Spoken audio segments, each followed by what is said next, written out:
Está no ar! O mais tradicional podcast sobre corridas do Brasil. Os comentários e o debate sobre automobilismo de um jeito que você só ouve aqui.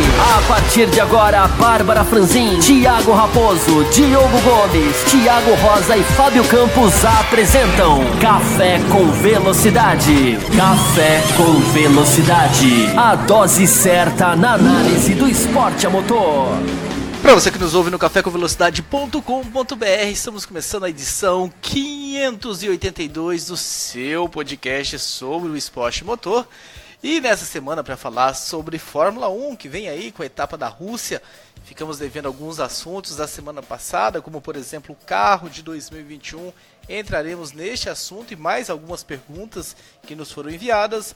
Falaremos sobre a Stock Car e etapa aqui do Velocitar, em Mogi Guaçu, pertinho de Campinas. Estive lá, espero trazer algumas coisas para vocês. E também MotoGP, que correu em Aragon, né? Essa despedida, se não me engano, da Europa. Agora eles vão fazer aquele tour lá pelo Oriente e voltam depois para o encerramento da temporada. Então é este o cardápio dessa edição, dessa semana do Café com Velocidade, que você sabe.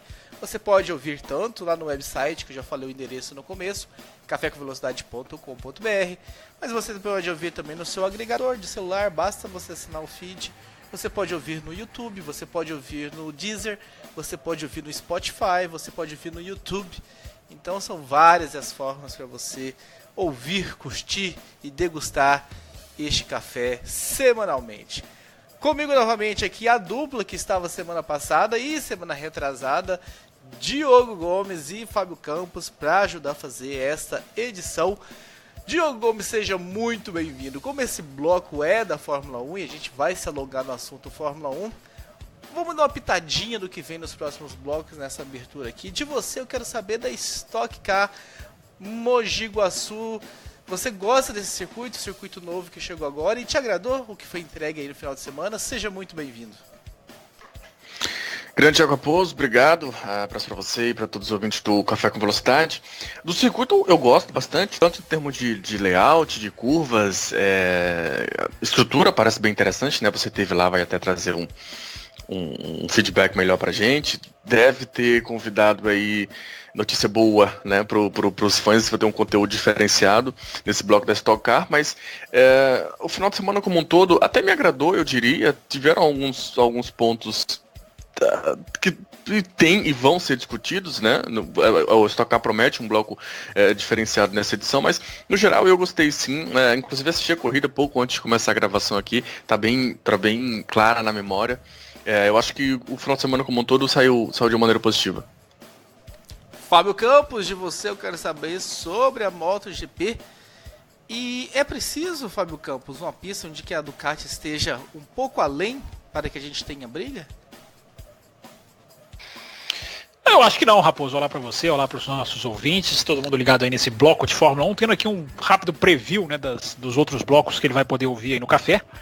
Eu acho que a Ducati já se provou forte em todas as pistas, né? Eu acho que nessa pista, que não é exatamente uma pista de Aragon, que não é uma pista que nunca foi favorável a ela conseguiu brigar até praticamente a última curva. Então eu acho que não há nenhum tipo de dúvida mais sobre a capacidade da moto, não há dúvida nenhuma sobre a capacidade do vencedor da corrida, mas aí é um assunto que a gente vai entrar lá no bloco da MotoGP. Essa diferença de forças, né, ou essa disparidade de forças é um assunto muito interessante para se mergulhar, já que nós analisamos a MotoGP não apenas 2018, né, mas 2019 já começou a MotoGP por vários motivos, um deles, sem dúvida, a primeira curva, que eu chamo o ouvinte, convido o ouvinte para baixar o bloco da MotoGP e ouvir o que a gente vai falar sobre isso. Com certeza eles farão isso. Este programa que terá então, né, 3 blocos aí, o primeiro de Fórmula 1, o segundo de Stock Car e o terceiro de MotoGP. Stock Car aí a gente provavelmente estaremos aí com um convidado super especial que vai nos trazer mais detalhes de como as coisas acontecem lá dentro, né? Ele que está envolvido diretamente com a categoria. Mas vamos, antes de falar da Fórmula 1, que é o tema desse bloco, dar o recado de sempre, os nossos apoiadores, agradecer os nossos apoiadores que estão lá mensalmente nos ajudando com qualquer quantia. Isso, eles vão lá, definem uma quantia mensal que não vai atrapalhar o orçamento de nenhum, 5, 10, 15 reais, cada um define o valor que pode ajudar e isso ajuda absurdamente o Café com Velocidade, tanto com os custos mensais e fixos que nós temos, como o investimento também em marketing, fazendo divulgação pelo Google, pelo Facebook, a aquisição de novos equipamentos. Então saibam que é uma ajuda muito bem-vinda. E em contrapartida, Fábio Campos, a gente tem um grupo, né? Esse grupo aí escolhe quadros, manda, palpita e manda áudio que pode entrar aqui, né? Tem essa opção. É um grupo onde as coisas acontecem, né, Fábio Campos? E é o grupo, como eu falei semana passada, né, Raposo? É o grupo onde quase 100% das sugestões são atendidas. Né? Sugerem blocos, sugerem voltas de sessões, sugerem pautas, sugerem várias coisas. E é um grupo que eu já começo a desenhar aqui, eu acho que já está na hora da gente começar a rabiscar no papel o Grande Prêmio do Brasil de Fórmula 1, né? Porque no nosso grupo de apoiadores, ele é um pouco mais restrito. Agora, no grupo geral, aquele que é aberto para todo mundo, o que eu tenho visto de foto de ingresso já na mão, eu não sei se Interlagos vai bater recorde, se o Café com Velocidade vai bater recorde de ouvintes, porque todo dia tem um ouvinte que posta um ingresso lá de Grande Prêmio do Brasil, que já tenha recebido pela correspondência. Então, está na hora da gente começar nos próximos programas a desenhar nossas atividades, nossos encontros, nosso roteiro, enfim, nossos brindes. Ouvinte do Café que fique ligado aí nos grupos de WhatsApp e, claro, aqui no programa a gente vai dando instruções também para quem vai para São Paulo ou quem quiser curtir mesmo de longe o que a gente vai fazer por lá. Eu só não vi a foto do Diogo Gomes ainda, Fábio Campos, mas tô na esperança. Não, esse ingresso eu acho que não sai. Esse eu acho que não sai. Mas a esperança é a última que morre, você tem razão. Sim, o Fábio Campos falou que a gente vai dar uma coordenada daqui os programas sobre este final de semana, mas eu já vou dar um agora, porque você que está programando vai viajar, vai vir de longe e tal, é bom já pôr na sua agenda que é os sábados, pós-qualificação do GP Brasil, enquanto acontece o tradicionalíssimo encontro do Café com Velocidade, onde estamos lá presentes, né? Tomara que com o Diogo Gomes esse ano, todos lá para beber uma cervejinha e tal, bater um papo, muito legal. Então a galera se encontra. A qualificação, se não tiver chuva, nada, que já teve anos que ela foi bem atrasada, mas tudo acontecer normalmente, né, com o previsto, ela termina às 3. Aí tem uma hora e meia ali para o pessoal sair do circuito. Então geralmente 4h30, 5 horas, o pessoal se encontra num lugarzinho bem legal lá, amplo, dá para o pessoal circular, né? Aquela coisa apertada que onde você senta, você tem que ficar. Não, ali você consegue circular. Geralmente nesse horário esse barzinho ainda está vazio, que ele bomba mais à noite. Tem uma variada carta de cervejas, então se você gosta de beber alguma cerveja um pouquinho mais especial, lá você vai encontrar. Se você quer economizar um pouco para beber as já tradicionais, tem também a comanda individual, então não se preocupe, nossa, eu vou num encontro desse, vai ter sempre aquele que vai beber pra caralho, vai marcar na ficha, no final vai querer dividir igual. Fica tranquilo, ouvinte, até nisso nós pensamos. Comanda individual, você bebe, marca, você come, marca, e depois você paga apenas pelo que você consumiu. Então, tudo aí para você ter um bom sábado, né, e um bom encontro com a gente. Não é isso, Fábio Campos? Você que já esteve presente aí nos encontros anteriores.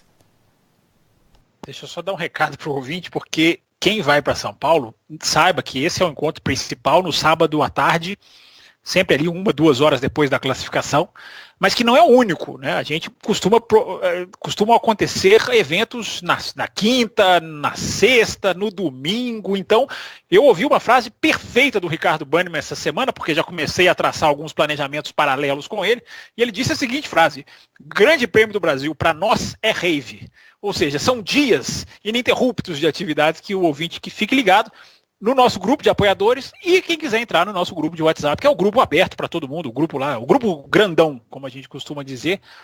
Fica ligado que a gente vai programando atividades, afinal falta 1 mês e pouco, né? Falta 1 mês e 15 dias, mais ou menos, para o Grande Prêmio do Brasil, então estamos já entrando na reta aí de Interlagos.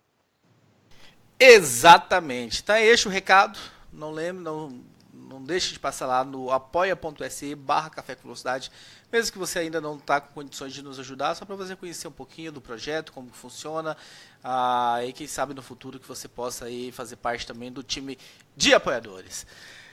Sem mais delongas, vamos começar o bloco de Fórmula 1, final de semana de prova na Rússia, mas antes disso, cumprindo promessas que foram feitas aqui, semana passada nós recebemos 3 perguntas de Marcelo Cesarino, eu falei que era uma pergunta para cada um.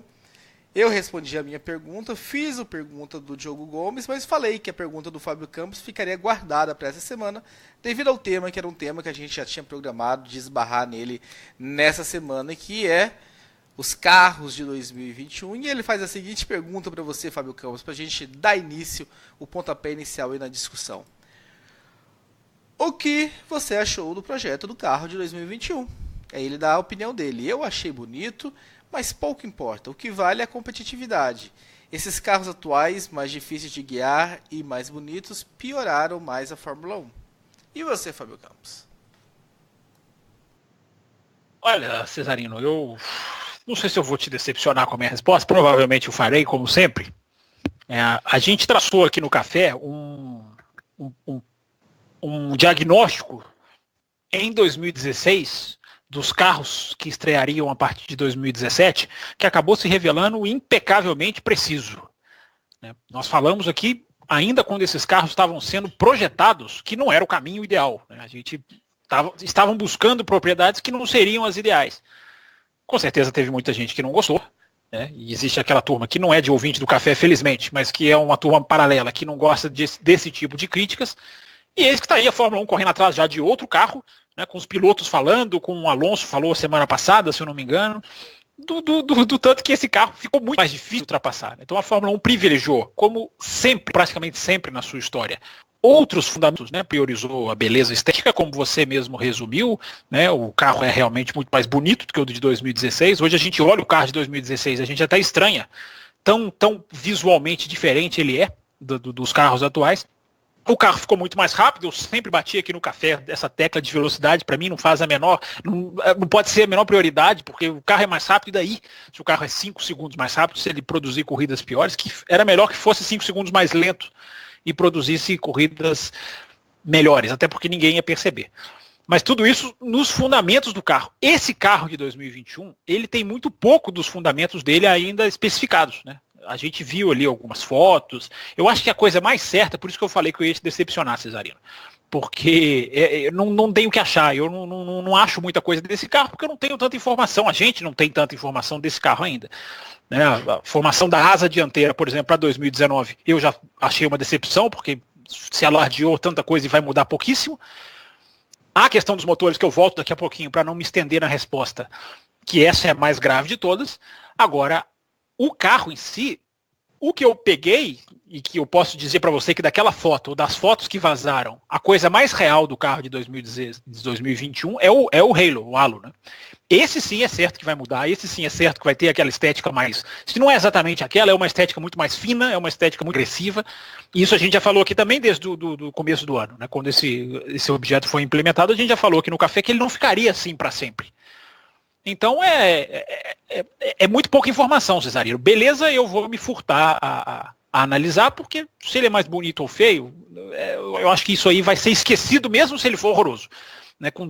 Se todo mundo já se acostumou com o Halo, todo mundo vai se acostumar com outro tipo de carro. Mas a gente tem muito pouca informação, Cesarino, das propriedades desse carro e principalmente do que vai estar por baixo da carenagem, para a gente já bater o martelo se eu gostei ou não. Esse carro vai ter que ter a forma técnica mais específica para a gente mergulhar nesse assunto. A gente se acostumou até com aqueles carros de 2012 horrorosos, porque corrida entregava, Você acha os de 2012 mais feios do que os de 2009? Os de 2009 eram uma coisa... Quando eu vi o primeiro a BMW, eu pensei, acabou pra mim a Fórmula 1. E não acabou. Pior logo, É verdade. Começou por ele. A BMW mas o 2012 é chocou bastante. Sim. O 2012 me chocou bastante, mas é uma temporada que entregou muitas corridas bem interessantes. É aquela temporada que são 8 vencedores diferentes, nas 8 primeiras provas. Vai apertar até o final, Interlagos, aquela decisão com Alonso, Vettel, enfim.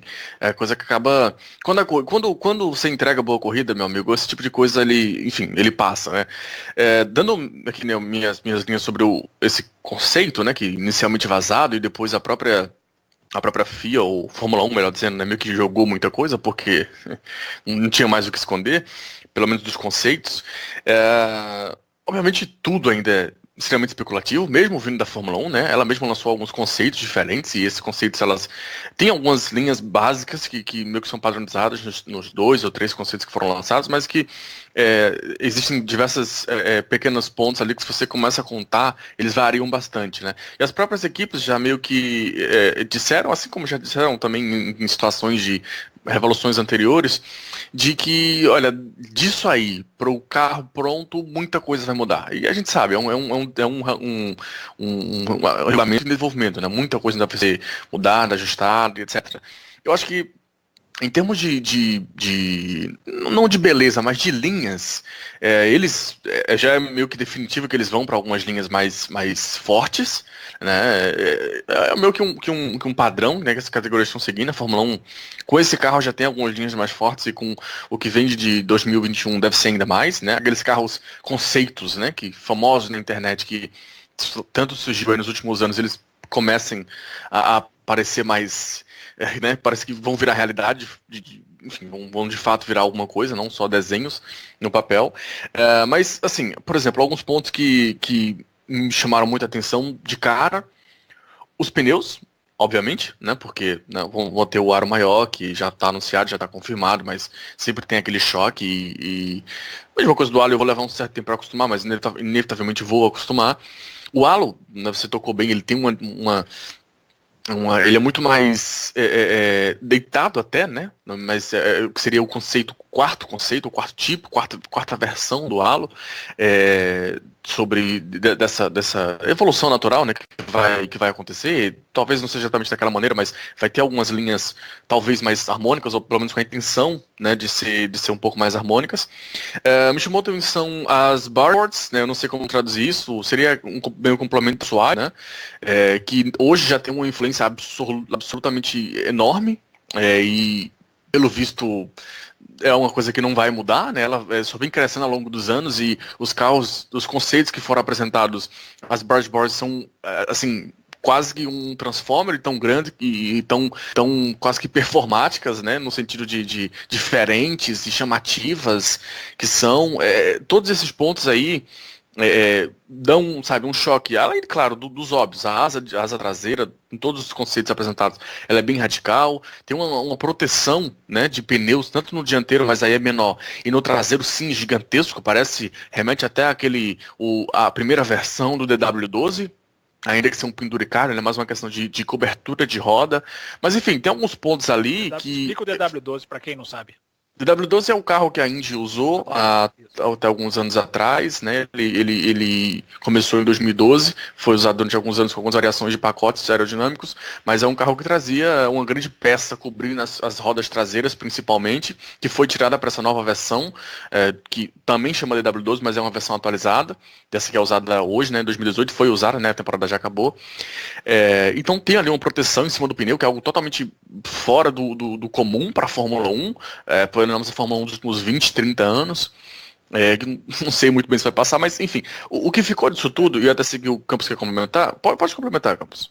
Não, queria dizer, justamente nessa linha que você está falando, é porque a gente se acostumou, ainda mais, né, quem está aí nessa era, né, dos grupos, enfim, das redes sociais, a gente se acostumou a ver muito assim, a Fórmula 1 daqui a 20 anos, aí aquele carro que parece um míssil, ou parece uma nave espacial, né? Sempre o desenho com uma intenção futurológica.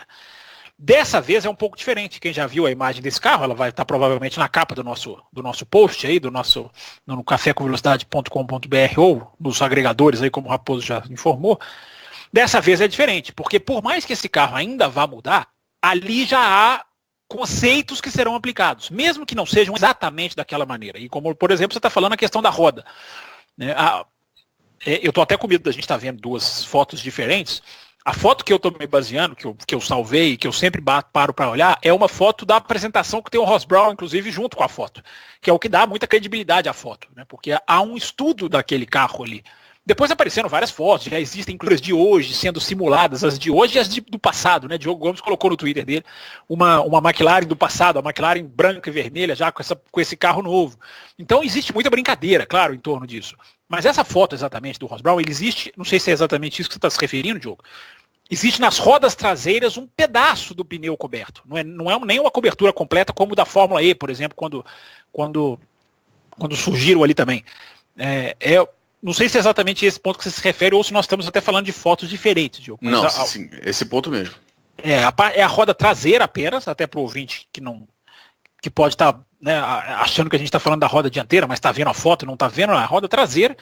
E isso aí é um conceito muito interessante, porque uma das coisas que a gente fala tanto de aerodinâmica, de turbulência, o pneu é uma parte importantíssima nisso. Então você cobrir a roda traseira, você vai amenizar o ar que vai embora por trás do carro.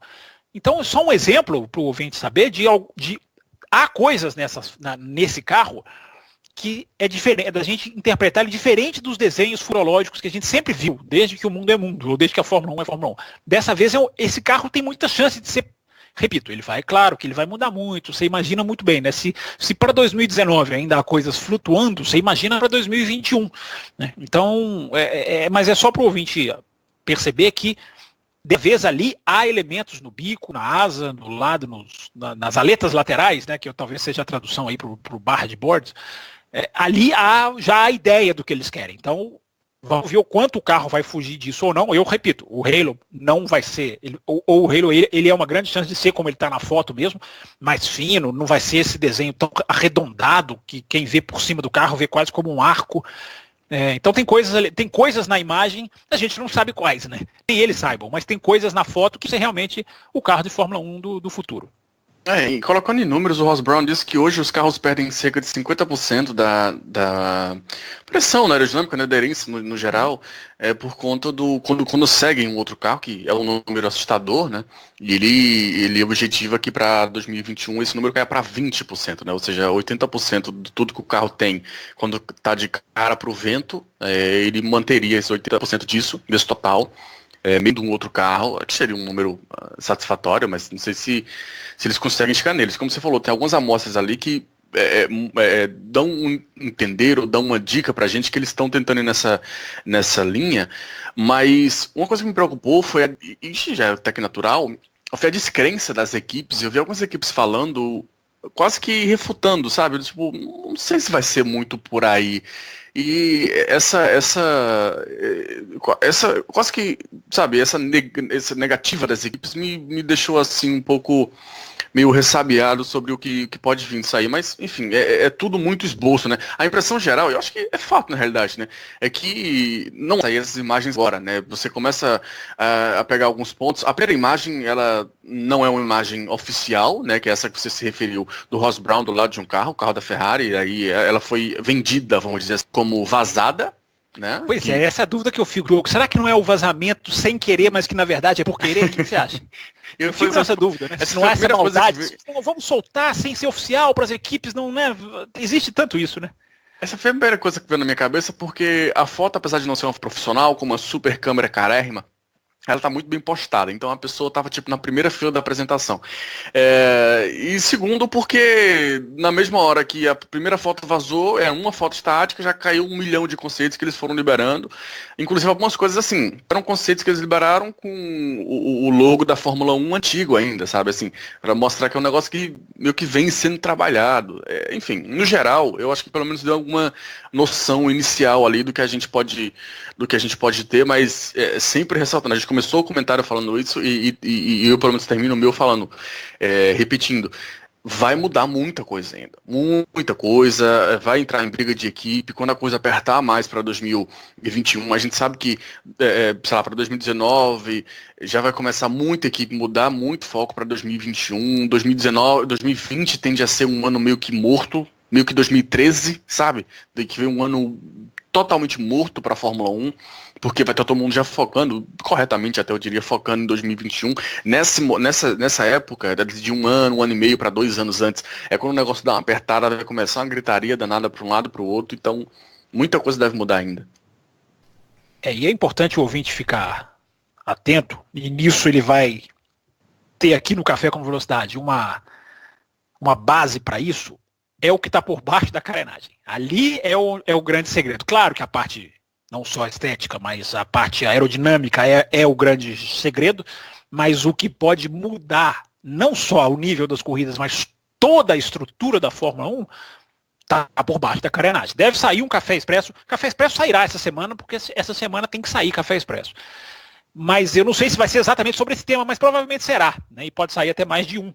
Né? Então, o ouvinte, fique ligado, porque esse assunto acaba não só aqui nesse bloco. Né? A gente vai continuar aqui, tem mais mensagens dos ouvintes, enfim, falando desse tema, mas durante a semana, eu no Café Expresso faço questão de entrar mais ainda nessa questão de técnica, de carro, enfim, porque senão, né, a gente fica aqui com um bloco muito grande e a discussão ela é muito grande, ela tem muitas ramificações, não é simplesmente um carro novo, é o que esse carro novo vai trazer, o que esse carro novo precisa trazer. E um exemplo também é a questão da asa dianteira, né? Porque se essa asa dianteira, baseando-se nessa foto, que foi, entre aspas, vazada, como a gente já colocou várias vezes entre aspas aqui. Se você comparar a asa desse carro com a asa de 2019, não tem absolutamente nada a ver.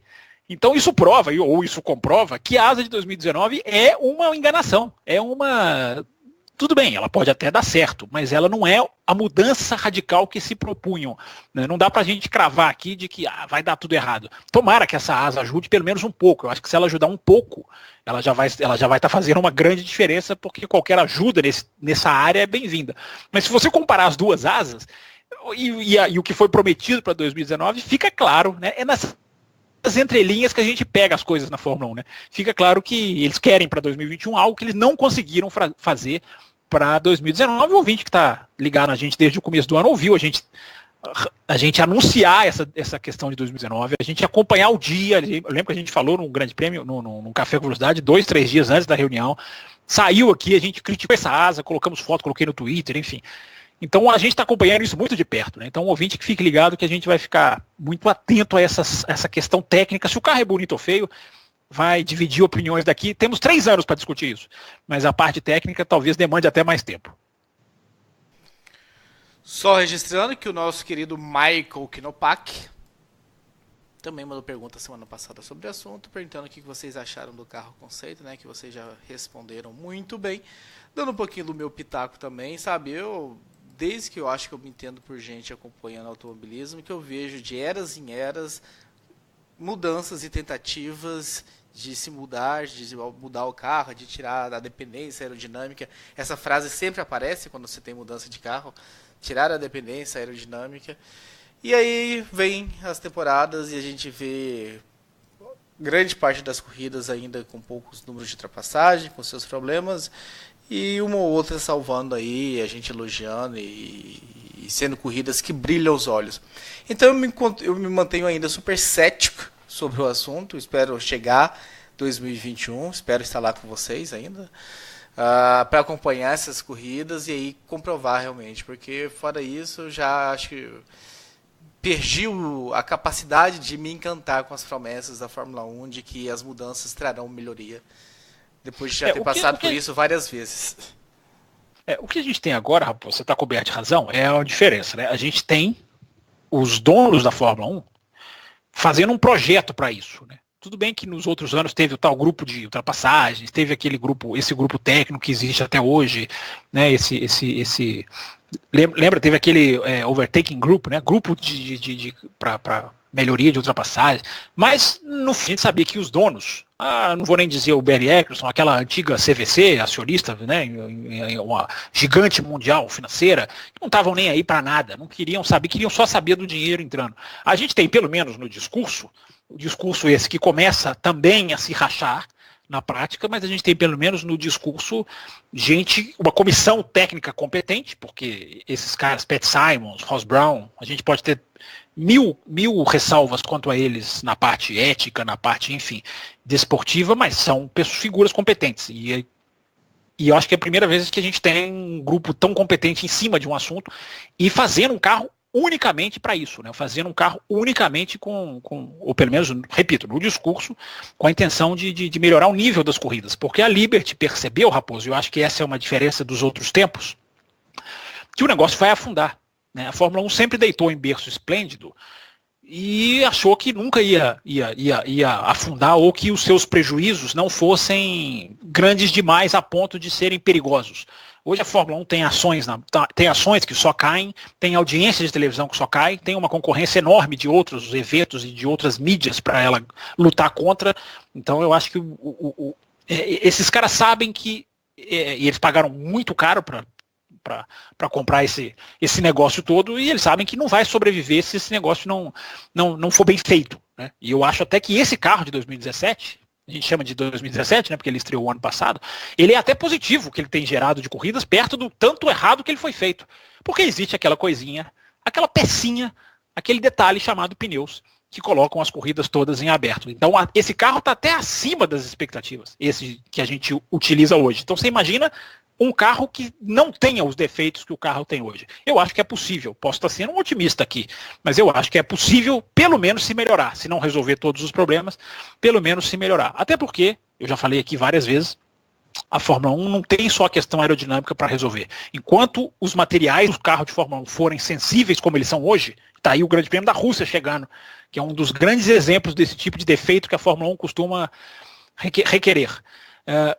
Enquanto o pneu esquenta, o freio não suporta, o motor precisa de ar, enquanto a Fórmula 1 tiver esses erros, ela vai continuar sendo uma categoria difícil de se ultrapassar. E eu termino dizendo uma coisa, algo que eu não sabia na segunda-feira passada e que acabei lendo durante a semana.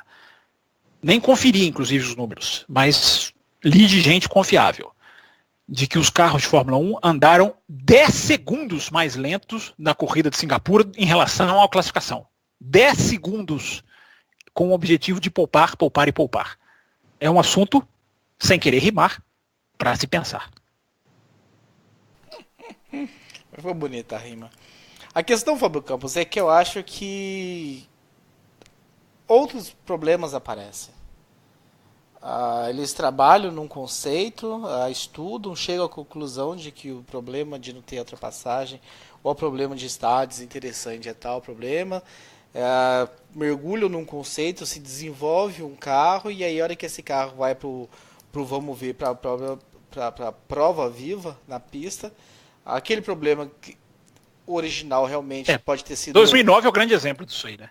Pode 2009 ter é sido... aquele que subiram a asa, estenderam a asa dianteira e foi um horror, né? E aí aparecem outros problemas que de repente não foram previstos durante o projeto ou que não foram capazes de captar em simulações e a gente meio que segue na mesma. Mas aí é falha de projeto. Esse negócio de aparecer outros problemas que não foram previstos, esses caras têm 3 anos, Raposo. Dessa vez, esse é outro ponto positivo. Esses caras têm 3 anos para estudar. Quer dizer, 3 anos não, porque o carro precisa estar pronto no começo de 2020. Mas eles têm aí 1 ano e meio, 2 anos para se alterar propriedades do carro, né? E as coisas sempre foram feitas sempre muito em cima, né? Tirando esse de 2017, que também teve uma certa antecedência, mas eu acho que agora existe por questão de contrato, infelizmente, porque as mudanças são mais urgentes, mas o lado bom é isso. Esses caras têm mais tempo agora para conversar, para ouvir, já passaram o ano passado inteiro, eles passaram já discutindo esse assunto, ou seja, eles têm que estar avançados. Se aparecer isso aí que você falou, é erro não é azar, como diria o narrador do Sport TV, mas é erro, é falha. Você tem que cobrir todas as situações, você tem que lidar com temperaturas, você tem hoje os computadores mais avançados de todos os tempos para fazer simulações de todas as variáveis possíveis. Então não é possível que problemas aparecerem, é normal. Acho que todas as categorias têm os seus problemas. Não existe uma categoria perfeita, a Fórmula 1 não será. Mas uma coisa é o erro grave e a outra coisa é o erro que você vai, como o carro da Indy, né? Você tem que mexer naquele carro da Indy. Mas você tem ali pelo menos uma base, não quer dizer que é tudo um desastre. Então, ajustes vão ter que ser feitos.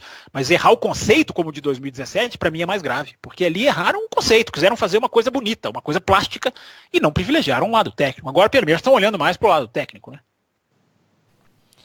Aguardaremos 2021 chegar para a gente, no Café com Velocidade, edição 737, discutir esse assunto, o carro pela primeira vez na pista. Diogo Gomes, você está do lado mais otimista ou do lado mais pessimista? Como está seu copo aí? Mais otimista, eu diria. Eu acho que eles têm um tempo interessante para pensar agora e para, enfim, montar muita coisa aí. Como eu falei, naturalmente toda a ideia vai mudar bastante.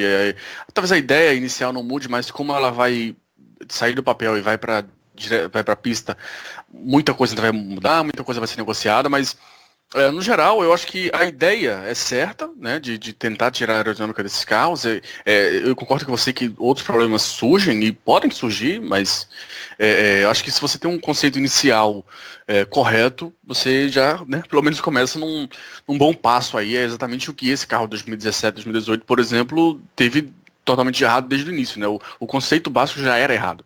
Então o que vem depois só tá sendo até positivo na realidade, né? De alguma maneira, o que vem depois, tá tentando corrigir o erro inicial. Mas acho que para 2021 a ideia inicial é muito boa. É uma ideia correta, eu pelo menos vejo dessa maneira. Então, por esse motivo, otimista. E é importante a gente lembrar a questão filosófica, né? Porque esse carro ele é um projeto técnico, mas que ele vai ser muito influenciado politicamente. Vai ter muita gente querendo mexer nisso aqui. A Red Bull, com as suas facilidades, digamos assim, a sua categoria aerodinâmica, ela vai querer que não vá tanto para tal lado. A outra que tem um certo defeito nessa área vai puxar para um lado. Então, gente, é um carro um carro que vai sofrer pressões políticas. A parte técnica, a gente está vendo isso acontecer com os motores. A parte técnica recebendo, né? Raposo está até me lembrando aqui a questão do motor, que eu prometi agora há pouco. O que acontece com o motor em linhas gerais, e é um assunto que eu repito, é para ser mais mergulhado no Café Expresso. Mas em linhas gerais, aquele motor foi anunciado aqui no Café, inclusive nós falamos disso, né, tirar o AIRS, né, aquele sistema térmico, que é o aquecimento do motor, utilizar o calor do motor, enfim, que é onde a Honda tem toda a dificuldade. Já não se sabe mais se vai acontecer, é provável que essa peça não saia, ou seja, em poucos meses, nós estamos falando de um carro para 2021, né? Falando em poucos meses, já há quem dê essa ideia como falida do novo revolucionário ou reprojetado para se acertar um monte de outras coisas na Fórmula 1, por causa das pressões políticas. Então, a Liberty tem com a carenagem, que é o que nós estamos tratando no bloco de hoje, o mesmo problema que ela tem com o motor. Ela precisa usar apenas a questão técnica, já que eu confio, posso estar sendo, repito, otimista, de achar que tecnicamente estão buscando a coisa certa dessa vez, se ela ceder a pressões de quem já psicou, né, que só quer o bem, o próprio bem, não quer o bem do esporte, esse carro vai sofrer a mesma coisa que os motores já estão sofrendo. Não, peraí, eu quero uma asa um pouco mais... Não, eu quero essa parte de trás refeita, quero a asa traseira com tantas dimensões. Cada um vai puxar para o seu lado. Estou usando aqui o exemplo da Red Bull, que é qualquer mudança aerodinâmica, quem mais vai ser afetado é a Red Bull, porque tem nessa área o seu grande trunfo. É um exemplo. Então, eu convido o ouvinte, repito, de novo, a ficar muito ligado no Café nesse período todo, não aceitar, como o carro de 2017 foi aceito pela maioria, batendo palmas, porque quem tinha um pouco quem quis entrar um pouquinho no assunto, né, percebia que esse carro não tinha as propriedades certas para ser feito, a ideia dele era uma coisa muito mais superficial. E o ouvinte que tiver essa percepção, que faça barulho, que use redes sociais, enfim, que se comunique, seja de que maneira for, porque o impacto no público é muito importante para esses caras. Então, repito, vamos acompanhar de perto cada passo desse carro, dessa trajetória de 2021, dos pneus, vem aí, né, um novo leilão, aspas, para pneus, pneu inclusive é 2020, não é 2021. A mudança que pode acontecer de fornecedor de pneus, o contrato de pneus, para resumir, ele vence um ano antes. Ele vence em 2020, para o começo de 2020. Então já é uma revolução que vem antes. Então, enfim, ouvinte, fique ligado, porque tem muita água para passar debaixo dessa ponte aí. Que conceito horroroso, né? Que chavão ridículo. Mas enfim, para terminar em alto estilo, né? Fique ligado que tem muita água para passar debaixo dessa ponte aí.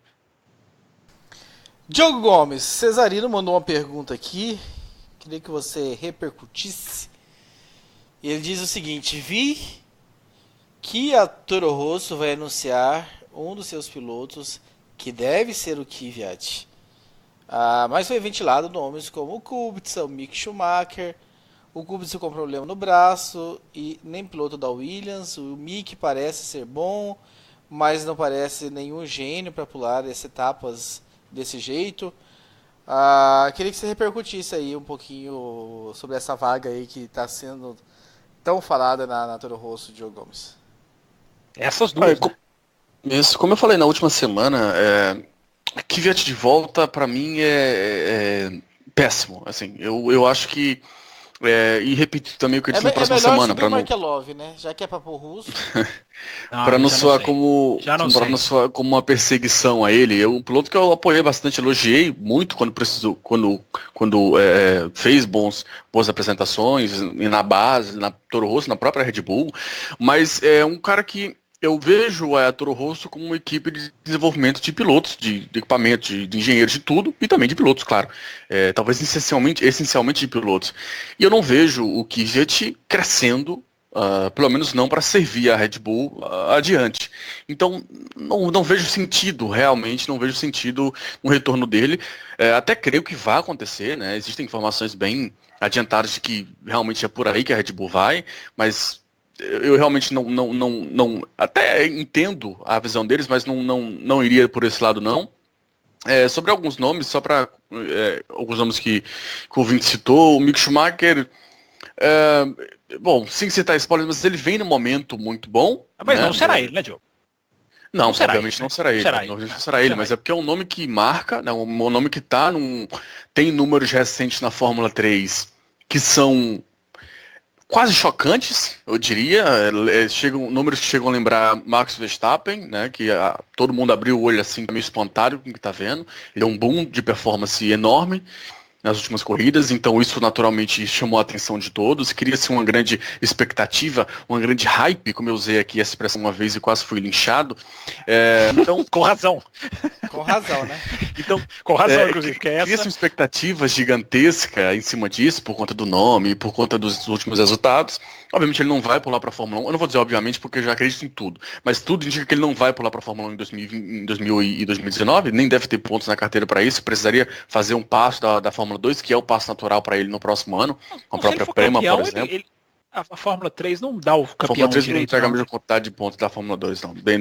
Ou seja, ganhar a Fórmula 3 não é suficiente, é isso então, né? Eu não sei os pontos de cabeça.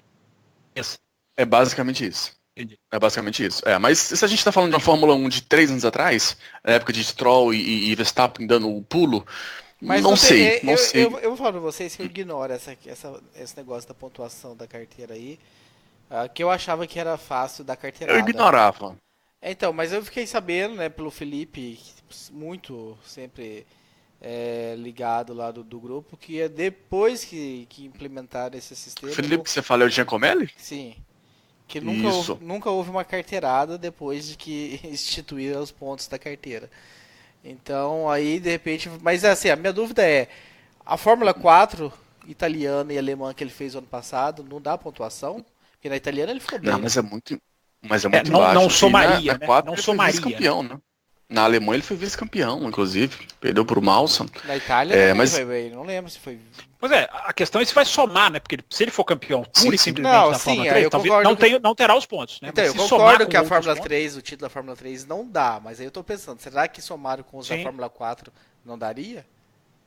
A gente precisa colocar na ponta do lápis, mas eu realmente creio que não. Acho que essa nova regra, nessa última atualização que teve, ela força quase a Fórmula 2. Eu até gosto, inclusive, da ideia, pelo menos valoriza a categoria. É uma categoria que consegue entregar boas corridas. Isso tem que ser destacado, inclusive. Mas, enfim, é um nome que chamou a atenção pelo sobrenome, claro, pelo o desempenho nas últimas provas, mas essa transição não deve acontecer em 2019, mas para 2020 eu acho que é algo realmente real, ou 2021 que seja, porque a expectativa em cima é colossal, né, naturalmente. Ele citou um outro nome, enquanto o Raposo pega aí, é só citar o Albon, né? Ou melhor, contextualizar que a gente citou ele no programa passado, que eu particularmente queria ver ele na Toro Rosso, era um nome interessante, o Campos argumentou nesse ponto, nessa linha também. Ele foi anunciado. No dia seguinte, praticamente, né, Diogo? Você parecia que estava adivinhando, né? Você falou dele aqui e ele foi, enfim, dê você aí a informação. Ele foi anunciado na Nissan, né? Na Nissan que assumiu a Edams na Fórmula E. Para ser companheiro do Buemi, finalmente substituíram o Nicolas, pelo terceiro finalmente substituíram o Nicolas Prost e, enfim, dão aí uma chance a um jovem piloto, tomara que ele consiga aproveitar a chance, mas é um cara que vem se mostrando que realmente merece a chance, tomara que consiga pegar e crescer em cima disso, mas no geral, as duas vagas na Toro Rosso, né, que a gente sempre tem que destacar isso, são duas vagas, porque o Hartley, a cada corrida que passa, ele parece menos certo no grid de 2019, essas duas vagas, elas talvez são os pontos de maior conversa, né? Principalmente como o grid foi se desenhando e como várias peças já foram mexidas, e aí você vai ter uma vaga em tese, uma vaga na Sauber, no lugar do Ericsson, mas enfim, vamos saber como é que isso vai desenrolar. Mas essas duas vagas realmente, elas com a Williams, claro, também, né? Porque deve abrir uma ou até duas vagas. Uma vaga com certeza que vai abrir, talvez abram até duas, mas principalmente olhando do lado da Toro Rosso, essas duas vagas estão bem incertas. Deixa eu só dar uns pitacos sobre esse assunto aqui. Eu já falei a dupla da Toro Rosso, já falei a dupla da Sauber. Para mim, segue a mesma. A única diferença para a semana passada é que eu coloquei o Kvyat mais condicional do que o Verlaine, e isso talvez seja um pouco invertido, né? O Kvyat hoje ele é mais certo do que o Verlaine, mas eu ainda acho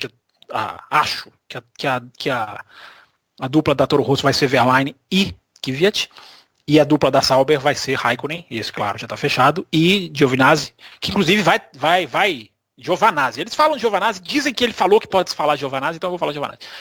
E ele vai inclusive testar na sexta-feira já na Sauber, né, para o Grande Prêmio da Rússia, ou enfim, vai andar na sexta-feira. Então a minha dupla da Sauber está cada vez mais se desenhando. E sobre o Mick Schumacher, eu acho que eu compactuo com as dúvidas colocadas por várias pessoas que acompanham a Fórmula 3, pelo Dan Tickton, enfim, de que é pelo menos curioso como é que um piloto muda de desempenho da água para o vinho. E eu posso falar isso com certeza, porque no ponto onde eu ainda estou de atraso de assistir as corridas da Fórmula 3, o Schumacher é um mero coadjuvante. Mas um mero Por isso que eu estava aqui pisando em ovos. Não. Você foi muito bem. Mas eu estou acompanhando as notícias e, claro, as notícias, não sei exatamente as corridas que ele ganhou, mas ele virou um foguete de uma hora para outra. E eu não sei como que um piloto vira um foguete de uma hora para outra. Eu, sinceramente, duvido que ele tenha aprendido de repente.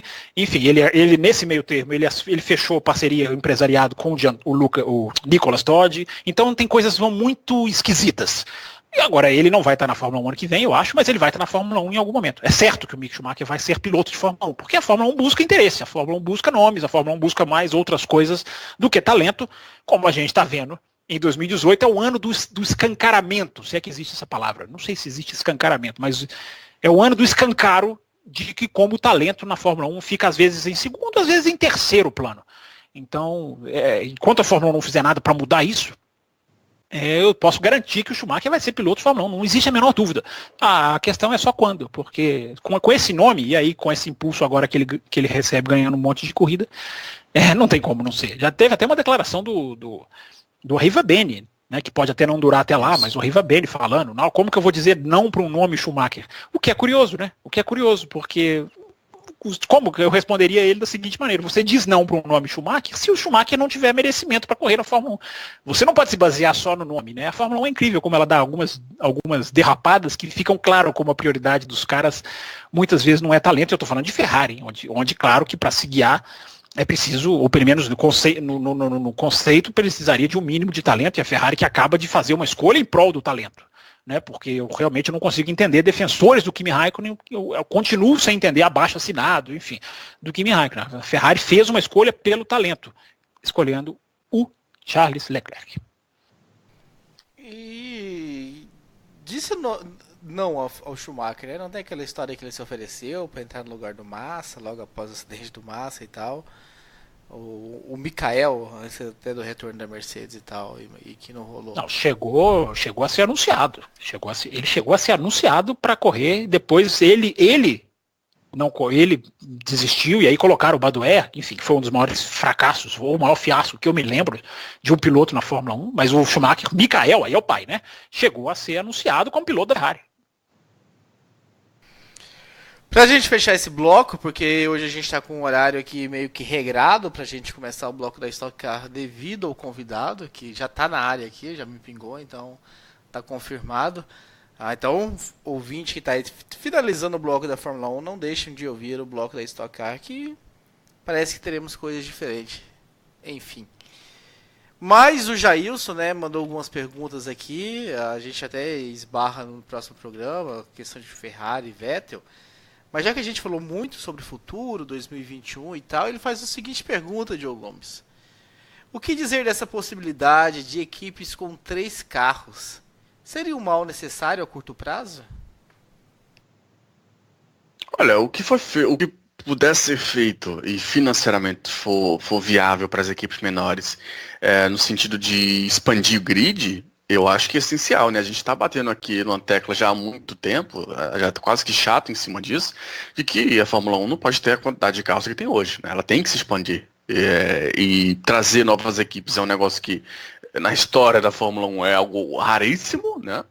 Ou você tem alguém, como aconteceu com a Force India agora, assumindo uma equipe já existente, ou para construir uma do zero é algo realmente muito raro de acontecer. Então, equipes de ponto ou algo do tipo trazendo um terceiro carro, acho que seria assim, interessante. Agora, eu não sei exatamente se as equipes querem esse terceiro carro. Eu não sei o quão viável seria para uma Force India, para um Williams, para uma McLaren trazer um terceiro carro. Creio que seria uma coisa mais dessas equipes de frente, das 3 principais equipes. E aí a gente vai entrar numa celeuma enorme que dá um programa inteiro de como isso poderia funcionar. Se esse carro vai só para jovens pilotos, se esse carro é só para treino livre, se esse carro ele é efetivo na corrida, se ele vale ponto. Enfim, aí entra uma celeuma enorme. Agora, repito, o que puder ser feito de uma maneira justa, inclusive pensando nas equipes menores, para que se inclua mais carros no grid, eu acho sim que é muito válido, porque inclusive se abre opções para outros pilotos, para jovens pilotos que, não só jovens, mas para outros pilotos em geral, que, enfim, não tem vaga na Fórmula 1, porque o grid é muito pequeno. Temos aqui na nossa frente, batendo na cara de todo mundo aqui, o Esteban Ocon, com o maior exemplo de alguém que poderia se beneficiar de uma situação dessa. Fábio Campos? Você coloca esse assunto já dizendo que o programa tem que ser encerrado em breve. Então ele coloca o assunto do terceiro carro já com as cortinas se fechando, ouvinte. Você veja muito bem aqui, fica registrado o meu protesto, porque esse assunto é gigantesco, né? Eu acho que essa Fórmula 1 de hoje não comporta terceiro carro, né? Hoje só ia mais piorar do que ajudar. Não existe viabilidade financeira nenhuma para você pôr mais um carro da Williams, para você pôr mais um carro da Haas. Essas equipes não têm condição. Eles têm 2 carros e mal conseguem se pagar, se arrasta na pista. E 3 carros é impossível. Se você for colocar 3 carros só para quem quer, vai ter só 3 carros de equipe grande. Aí você não vai dar chance. Hoje as equipes não conseguem sentir cheiro de pódio. Elas mal vão conseguir sentir cheiro de ponto daqui a pouco. Então o terceiro carro ele serve para a categoria que tem estrutura para isso. A Fórmula 1, por incrível e perplexa, de uma forma perplexa, não tem estrutura para isso. A estrutura da Fórmula 1 é torta, é quebrada para 3 carros, vai piorar mais do que ajudar. Deviam estar discutindo ter mais equipes. Aí sim, equipe, cada uma com a sua independência, com a sua sustentação, com o seu modo de pensar, ao invés de ser apenas equipes B. Então, para resumir, é isso. Eu acho que o terceiro carro, talvez qualquer coisa seja melhor do que um grid com 20. Porque o grid com 20 não existe outra palavra que não seja ridículo. Né? Não existe Fórmula 1 maior, o topo do esporte com 20 carros. Então, nesse ponto pode até ser, mas você vai colocar tanta variável, vai quebrar tanta coisa que você pode piorar as equipes pequenas, enfim, você vai ter. Hoje em dia você não põe um piloto para sentar num carro de Fórmula 1 sem teste, o cara faz feio, o cara faz vexame. Então a Fórmula 1 ela chegou num ponto em que ela não consegue abrigar um terceiro carro por uma série de defeitos que ela tem. Falei sobre isso no Twitter hoje, vou continuar falando essa semana, tem mais coisa para dizer sobre esse assunto. Então fica ligado no Café Velocidade, no Twitter e no @CampusFB. Quem quiser também seguir falando sobre esse assunto do terceiro carro, que ele é longo, ele é extenso, ele tem muita coisa para ser dita. E com isso nós finalizamos esse primeiro bloco da edição 582. No segundo teremos Stock Car e no terceiro MotoGP, então não pare por aí, volte no seu agregador, volte no Deezer, no YouTube, no Spotify, na página do Café, no YouTube, não sei se falei YouTube, nem é tanto lugar que eu já fico até na dúvida se estou repetindo ou não. O importante é que você dê o play, ouça e comente, preferencialmente depois, dizendo que concorda, o que discorda, dando o seu ponto de vista, se durante a nossa fala se vê algum insight aí na sua cabeça. Insight pode, Fábio Campos?